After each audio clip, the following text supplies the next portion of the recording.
स्वागत है आपका परीक्षा स्टडी 24 यूट्यूब चैनल पर। दोस्तों, जो छात्र शिक्षक भर्ती की तैयारी कर रहे हैं उनके लिए खुशखबरी है। बहुत दिनों के बाद यानी 2018 से अभी तक कोई शिक्षक भर्ती नहीं आई थी, तो ये शिक्षक भर्ती आने वाली है। आप लोग तैयारी में लग जाएं। अब हम आपको बताते हैं कि जो 68,500 यानी 68,500 का जो कोर्ट में मैटर चल रहा था, तो उसमें कल आदेश आया है। और उसमें क्या आदेश आया है, उसमें कुछ सीटें बची हैं, तो लगभग सीटें 27,000 बची हैं। कितनी बची हैं? लगभग सीटें 27,000 बची हैं। तो कोर्ट ने यह कहा है कि उसे 2 महीने में आप भरिए। 2 महीने में आप भरिए यानी 2 महीने में आप उन्हें जो खाली जगह हैं उनको भरिए। या आप 2 महीने में शिक्षक भर्ती नहीं निकालते हैं, तो आप किसी कारणवश यदि आप नहीं निकाल पाते हैं, तो न्यूज़पेपर में आप ये बताइए कि आप शिक्षक भर्ती का नोटिफिकेशन दीजिए, या फिर अपनी जो प्रोसेस है, किस प्रकार आप भर्ती करेंगे, कब से स्टार्ट करेंगे, तो ये आपको न्यूज़पेपर में देना होगा। ये 68,500 की शिक्षक भर्ती जो थी, उसका जो कोर्ट में मैटर चल रहा था, उसमें जो आपके हाई कोर्ट का आदेश है। किसका आदेश है? हाई कोर्ट का आदेश है। तो उसमें ये 2 पॉइंट हाई कोर्ट के आदेश से ही हमने लिखे हैं कि आदेश है, भर्ती का आदेश है। लगभग 27,000 जगह बची हैं, उसकी वैकेंसी 2 महीने में निकालनी है। ठीक है। या फिर आप नहीं निकाल पाते हैं, कुछ प्रॉब्लम आ रही है, तो न्यूज़पेपर में आप बताएंगे कि किस प्रकार आप भर्ती करेंगे। ठीक है। ये उसके अनुसार है, ऑर्डर के अनुसार। ऑर्डर हमने व्हाट्सएप ग्रुप, टेलीग्राम ग्रुप और वहाँ डाल दिया है, उसे पढ़ सकते हैं आप। ठीक है। अब यहाँ पर समझना ये है, क्या सरकार भर्ती करेगी? तो अभी आप देखेंगे कि नए शिक्षा आयोग का गठन हुआ है। ठीक है। अध्यक्ष मिल गए हैं, अभी बहुत दिनों से बन ही रहा है आयोग। तो हो सकता है 2 महीने में तो ये नहीं कर पाएंगे। 2 महीने में तो ये नहीं कर पाएंगे, यदि करना भी चाहेंगे तब भी नहीं कर पाएंगे। ठीक है। अब यहाँ पर एक सवाल ये होता है, हाई कोर्ट से आप जीत गए हैं, तो छात्रों के लिए मौका है कि वो सुप्रीम कोर्ट जाएं। ठीक है। और सरकार के लिए भी मौका है कि वो सुप्रीम कोर्ट जाए। ठीक है। यहाँ पर क्या होता है, जो भी हारता है वो आगे कोर्ट में जाता ही जाता है। ठीक है। जैसे आपने 69,000 शिक्षक भर्ती देखी होगी, अभी डबल बेंच का ऑर्डर आया, उसके बाद छात्र चले गए, जो हार गए थे वो छात्र चले गए सुप्रीम कोर्ट।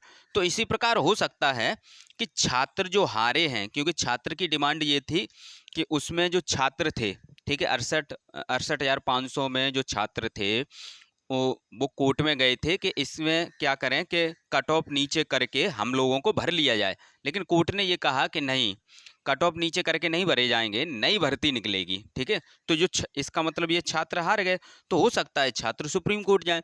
जब सुप्रीम कोर्ट में कोई मैटर चला जाता है, तो इसका मतलब ये है कि 6 महीने से पहले तो कोई काम होगा ही नहीं। हो सकता है 6 महीने लग जाए, 1 साल लग जाए वहाँ से फाइनल होने में।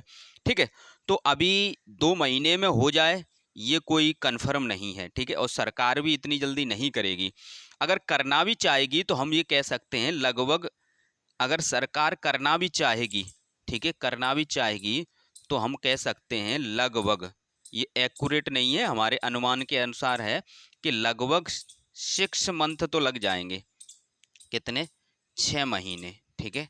कितने? लगभग 6 महीने तो लग ही जाएंगे। ठीक है। करना भी चाहेगी तब भी। ठीक है। अब यहाँ से तीसरा पॉइंट हमने ये बताया, छात्र भी जा सकते हैं। यदि छात्र गए, सरकार तो नहीं जाएगी, लगभग अनुमान है। हो सकता है सरकार भी चली जाए, इसमें कोई बड़ी बात नहीं है, क्योंकि 69,000 शिक्षक भर्ती में जो एक मैटर था, 1 अंक, जिसमें सरकार ने, हाई कोर्ट ने 1 अंक दिया था छात्रों को, लेकिन उसमें क्या हुआ, उसमें सरकार चली गई कि हम नहीं देंगे 1 अंक। तो हो सकता है, कहने का मतलब ये है, कभी कभी सरकार भी चली जाती है सुप्रीम कोर्ट, ठीक है, फैसले को बदलने के लिए। तो यहाँ दोनों ही चांस है, यदि सरकार गई या छात्र गए, तो 1 साल से कम में सुप्रीम कोर्ट से जो निर्णय आता है, तो लगभग 1 साल तो लग ही जाता है। ठीक है। तो यहाँ से ये है, क्योंकि यहाँ से एक ओवरव्यू आपको ये मिल जाएगा कि कैसा क्या हो रहा है इसमें। अब यहाँ से क्वेश्चन ये आता है कि एज में, एज क्या रहती है यदि भर्ती आती है? क्या अदर स्टेट के डाल सकते हैं? तो हाँ, अदर स्टेट के डाल सकते हैं। तो इसका मतलब ये है कि अदर स्टेट के तो डाल सकते हैं। और एज क्या रहती है तो एज इसमें जो शिक्षक भर्ती होती है तो उसमें 40 वर्ष रहती है, और फिर छूट वगैरह जो रहती है उसके अनुसार आप देख लेना। और लगभग मुझे ये पता है कि 40 वर्ष के आसपास रहती है। अधिकतम एज इसी में है, इसमें छात्र फॉर्म डाल सकते हैं। और यहाँ पर क्या है, यहाँ पर ये भी कहा गया है जो कोर्ट में थे, जो कोर्ट में थे, जो कोर्ट में थे, ठीक है, और जो शिक्षा मित्र हैं, ठीक है, जो आपके शिक्षा मित्र हैं, ठीक है, कोर्ट में जो छात्र थे, कोर्ट में जो छात्र थे और जो शिक्षा मित्र है, ठीक है, शिक्षा मित्र को भारांक मिलेगा। शिक्षा मित्र को क्या मिलेगा? भारांक। भारांक मतलब ये है जैसे आपका गुणांक, नॉर्मल जो छात्र फॉर्म डालेगा उसका गुणांक बनेगा, ठीक है, जैसे कोई गुणांक बनना है, जैसे हम बता रहे हैं कि लगभग 70 गुणांक बनेगा, ठीक है, तो इनके कुछ भारांक रहते हैं अलग से, जैसे हम मान लें 25, ठीक है, तो इनको इस प्रकार इनका जब गुणांक बनेगा तो ये 25 जुड़ जाएंगे, ठीक है, मैक्सिमम 25 रहता है, कुछ उसके अनुसार रहता है कितना आपने कितनी साल वहाँ पर जॉब की है उसके अनुसार रहता है, लेकिन मोटा माटी ये समझ लो कि कुछ तो भारांक जुड़ेगा, ठीक है। तो इन्हें ये कोर्ट ने छूट दी है कि आपका भारांक जुड़ेगा। जो कोर्ट में छात्र थे उन्हें एज में छूट दी गई है, ये पूरा आप उसमें पढ़ लेंगे, ठीक है। अब यहाँ पर देखते हैं कि सिलेबस क्या रहेगा। तो न्यू सिलेबस हो सकता है जब तक सरकार कुछ निर्णय न ले तब तक हम ये नहीं कह सकते कि पुराना पढ़ना है। तो कहने का मतलब ये है कि इसमें इंतजार करना पड़ेगा कि जब भर्ती आती है तो सिलेबस ये क्या रखते हैं, क्योंकि नया शिक्षा आयोग बनेगा तो सिलेबस क्या होगा। लेकिन आप ये कहेंगे तो हम अभी से क्या करें, तो अभी से आप ये कर सकते हो, देखो सामान्य चीज़ें आप पढ़ सकते हो, जैसे हिंदी की ग्रामर है, ठीक है, क्योंकि हिंदी आएगी तो हिंदी की ग्रामर है, गणित के बेसिक क्वेश्चन कर लो जो नॉर्मली होते हैं, जीके पढ़ लो, करंट पढ़ लो जो नॉर्मल है, तो नॉर्मल चीज़ें आप पढ़ते रहो, ठीक है, क्योंकि लगभग सिलेबस तो वही होगा ना, लगभग वही होगा, कुछ चीज़ें चेंज होंगी वो देख लिया जाएगा। अब यहाँ पर आपको फॉर्म डालने के लिए आपके पास सीटेट क्लियर होना चाहिए, ठीक है, या तो सीटेट हो या यूपी टेट हो, ठीक है, सीटेट या यूपी टेट दोनों में से कोई एक हो तो आप फॉर्म डाल सकते हैं।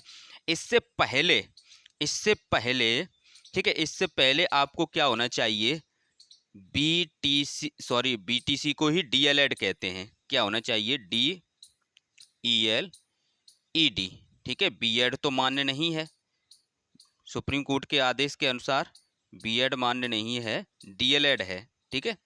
तो यहाँ पर डीएलएड आप पास होने चाहिए, डीएलएड क्या होने चाहिए, पास, ठीक है, डीएलएड पास होने चाहिए तभी फॉर्म डाल पाते हैं, ठीक है। तो आपको पहले तो डीएलएड पास होना चाहिए, उसके बाद सीटेट या यूपी टेट में, यूपी टेट आपका क्लियर होना चाहिए, ठीक है, ये दो चीज़ें आप फॉर्म डाल सकते हैं। तो आप यहाँ से, और जो छात्र यानी अभी से तैयारी करना चाहते हैं तो वो क्या करें, बेसिक चीज़ें पढ़ना स्टार्ट कर दें, ठीक है। यहाँ पर इस वीडियो में हम इतना ही बताएंगे, तो यहाँ पर ये चीज़ें आपको समझ में आ गई होंगी। और आप क्या करें, आप जैसे ये हमारा ऐप है, ठीक है, हम आपको दिखाते हैं कहाँ है,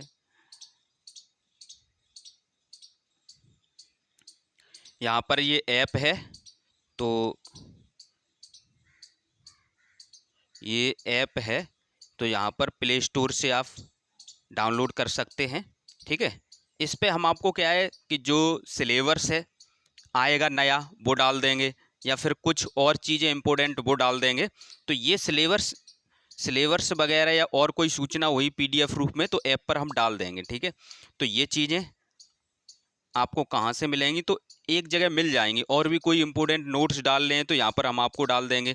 तो ये आप डाउनलोड कर लें, परीक्षा स्टडी 24, ठीक है, ऐप डाउनलोड कर लेंगे। यहाँ पर रजिस्टर करना होगा, पहले रजिस्टर करेंगे, रजिस्टर में आपको नाम, phone number, email ID, password बना लेना, ये सब करके एग्री कर देना, और एग्री करके उसके बाद रजिस्टर पर क्लिक कर देना, रजिस्टर हो जाएगा, ठीक है। तो यहाँ से आपको सिलेबस वगैरह जो आएगा नया वो यहाँ पर डाल देंगे, और भी चीज़ें कोई रहेंगी, ठीक है, और भी चीज़ें कोई रहेंगी तो पीडीएफ नोट्स में आपको मिल जाएंगी, ठीक है। यहाँ पर सीटेट के प्रीवियस ईयर पेपर हैं, ये देखो सीटेट के प्रीवियस ईयर पेपर हैं, जो अभी सीटेट की तैयारी करना चाहते हैं, ओरिजिनल पेपर हैं, यहाँ से ये फ्री हैं, तो आप यहाँ से ये पेपर भी लगा सकते हैं। ठीक है, थैंक यू दोस्तों, आज के लिए इतना ही।